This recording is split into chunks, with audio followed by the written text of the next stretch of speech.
Aaron, thank you. 6:32. This is one of the biggest stories of the last year, and it has implications for thousands of voters in Western New York all the way to Washington. We're talking about the upcoming trial of Congressman Chris Collins, who was indicted on charges of insider trading. And right now, Collins is fighting the charges, vowing to stay in office. But all new for you at 6:30, the 7 Eyewitness News I-team has learned a few of his closest friends have been feeling the heat of federal prosecutors as well. Our I-team chief investigator, Charlie Specht, reports.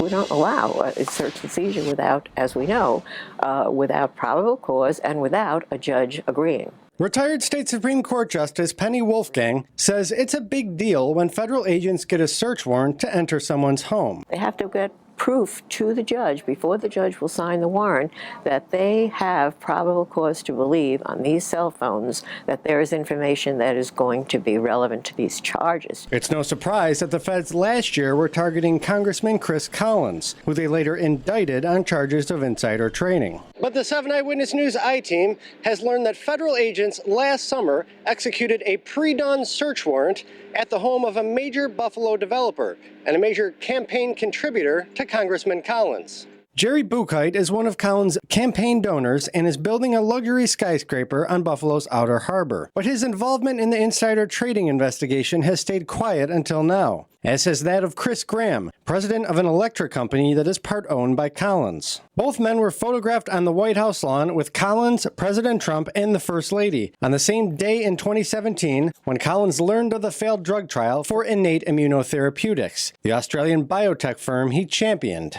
This search warrant application shows FBI agents seized the iPhones of Buchheit and Graham, saying they had, quote, probable cause to believe they contain evidence of the crimes of insider trading, conspiracy to commit insider trading, and aiding and abetting insider trading. A thorough review of his stock transactions indicated he did nothing wrong.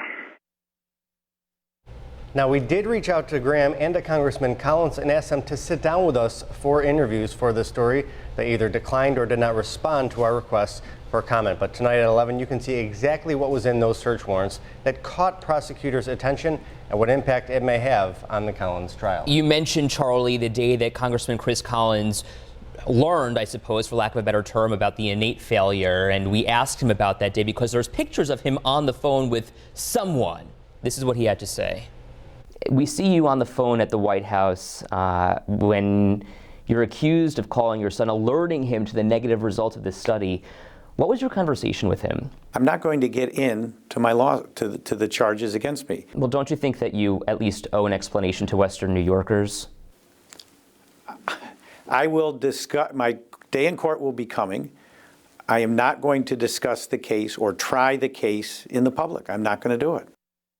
So we know his day in court is coming. That was actually from an interview later last year, where essentially Collins says nothing, but we asked him the question about what happened that day at the White House. We know both Buchheit and Collins were there that day. That's right. Originally, we thought maybe he was talking with his son or maybe his son's in-laws. Now we know the pool expands here to a few other associates that he could have been talking to, or he could have been talking with them at the event and not over the phone. Well, we'll have to wait and see what happens with that case, and of course more to come tonight at 11. That's right. Charlie, thank you. Meantime,